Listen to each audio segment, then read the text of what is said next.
makro yang ada yang sudah saya pelajari diterapkan di ekonomi Indonesia selama 25 tahun terakhir. Jadi 2008, 2013, 2015, 2021 saya selalu terlibat di pengambilan keputusan besar di sana, walaupun kadang-kadang di belakangnya. Tapi saya ngerti betul behavior perekonomian kita. Jadi Anda percayalah, saya nggak main-main. Ke depan ekonomi kita akan tumbuh, kita akan keluar dari jebakan abandoned trap, dan ekonomi kita pelan-pelan mengalami akselerasi. Ke-6 tahun ini, 7 mungkin tahun depan, kedepannya lebih cepat lagi. Sekarang saya belum janji, masih belum bisa keker. Dengan ini saya tambah juga dengan apa? Di bottlenecking, selain fiskal, moneter dan lain-lain tadi, saya tambah dengan di bottlenecking untuk memperbaiki iklim investasi. Setiap minggu sekali sekarang saya sidang di Kementerian Keuangan atau tempat lain, nanti mungkin di Batam, untuk memperbaiki iklim investasi di sini. Semua pelaku bisnis bisa mengadukan ke tim di bottlenecking hambatan bisnis yang mereka alami, dan kami akan selesaikan secepat mungkin. Kalau dulu saya pernah punya tim di bottlenecking juga dengan Kemenko, tapi dulu kan saya jabatannya Deputi Menteri di kantornya Pak Luhut bidang kelautan maritim dan energi. Bisa tekan tapi nggak punya kekuasaan untuk menekan. Kalau sekarang saya lumayan menteri keuangan. Kalau saya perintahkan satu kementerian atau hasil rapat ya antar lembaga tadi, misalnya satu kementerian yang kerjain keputusan rapat itu, bulan depan gajinya nggak keluar. Kita bisa punya kuasa itu. Jadi nggak apa-apa. Jadi prospek akan baik. Anda jangan takut. Next. Wah, bisa. Ini juga dilihat oleh para pelaku pasar asing yang investasi. Jadi Anda lihat, ini capital flow sejak Oktober mulai membaik. November, Desember, Januari sudah positif net flow-nya. Itu yang membuat IHSG juga naik. Tapi katanya rupiahnya melemah. Jadi kalau kita memperbaiki dan ke depan harusnya akan menguat. Dengan fondasi seperti ini, ketika kita menjaga ekonomi prospeknya bagus, harusnya kapital akan masuk terus dan kemudian kita juga membaik terus. Next, kita langsung ke. Jadi capital market nggak usah takut, kalau kita membaik ke depan akan membaik terus. Kalau saham sih biasa naik turun.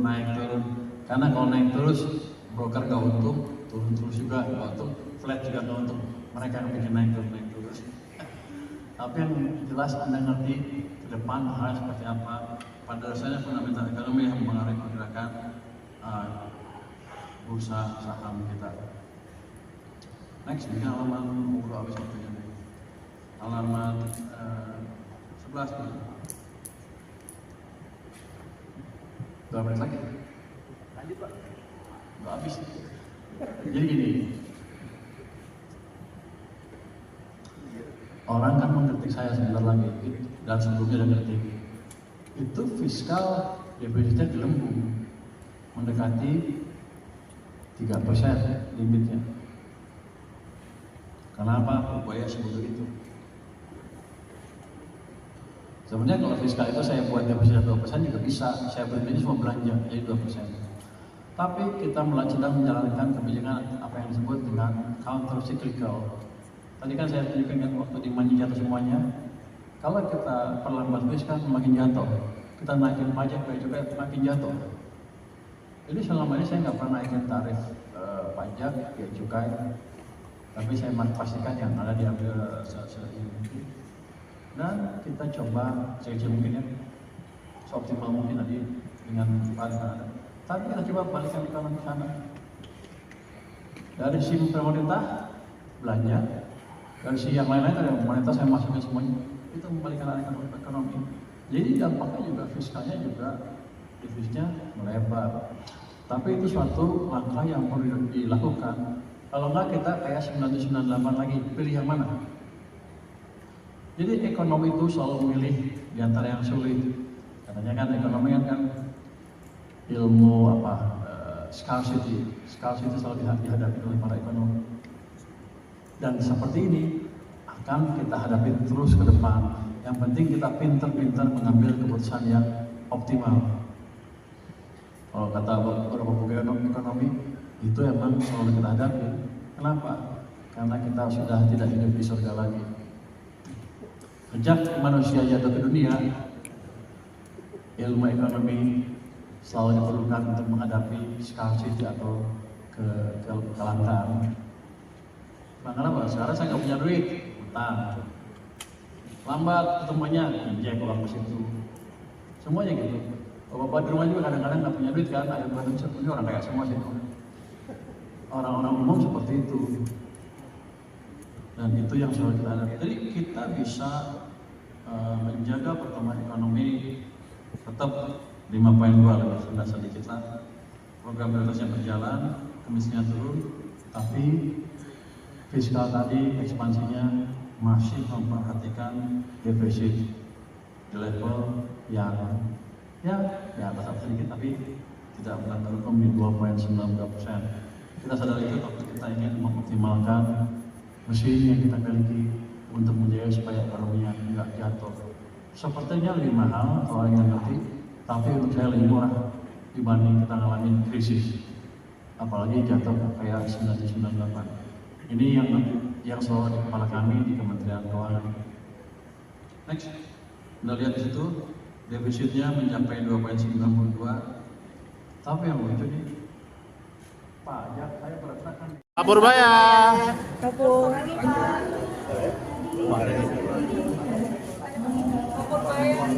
Kapur.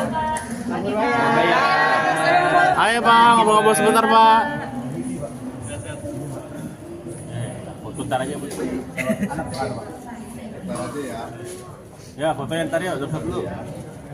Ya, ayo Pak. Sabar wartawan ya.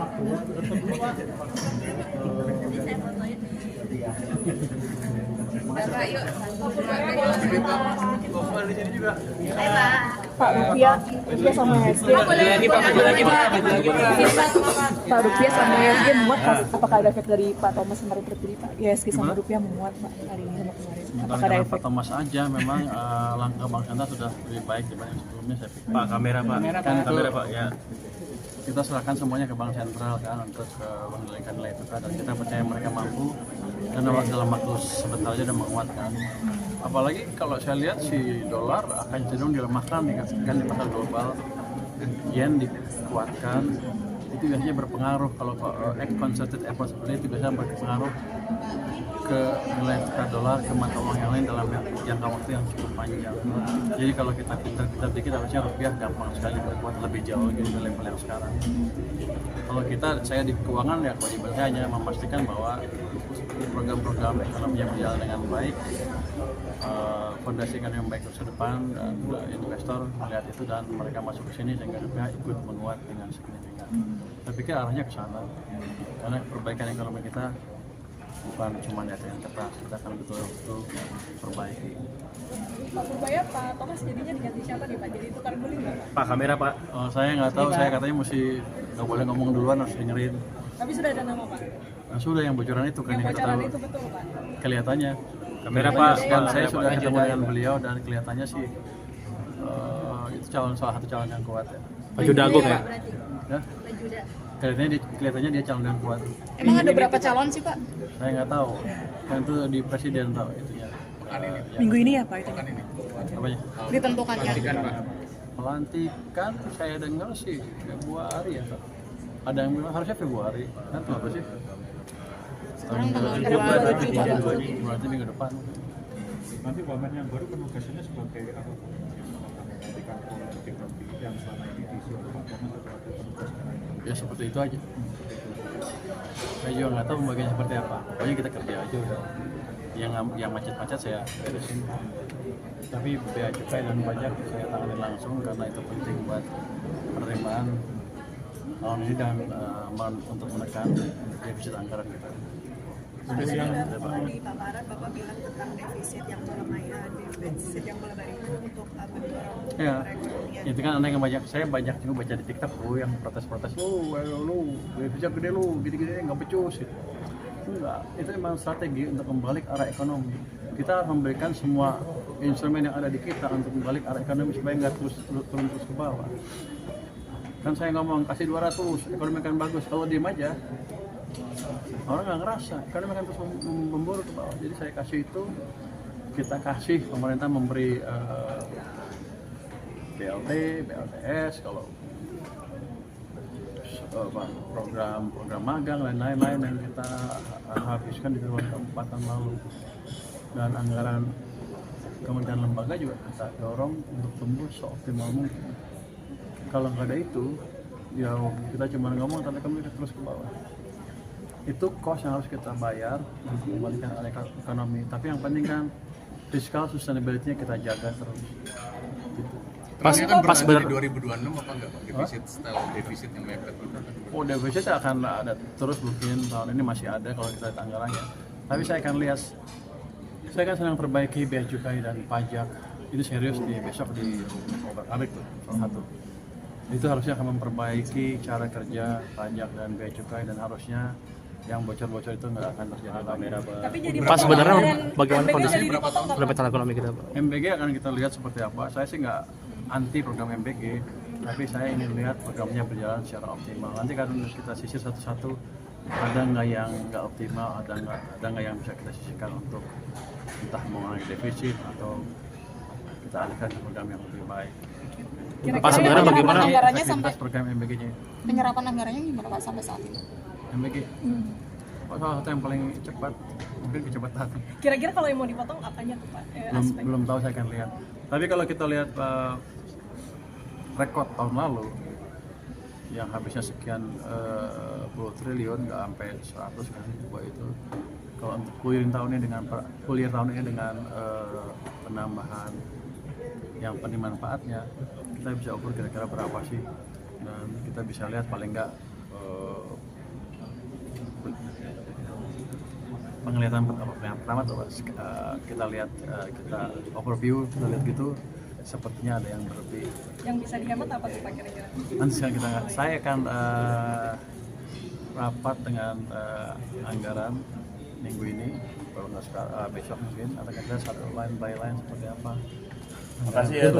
Pas sebenarnya kondisi Pak Bahlil ya, fundamental Pak, ya? ekonomi kita gimana? Pak Bahlil ya Pak, habis ini. Ya, untuk penggantian pejabat di bea cukai itu nanti Bapak cari gantinya dari mana Pak? Kan orangnya tetap orang DJBJ aja.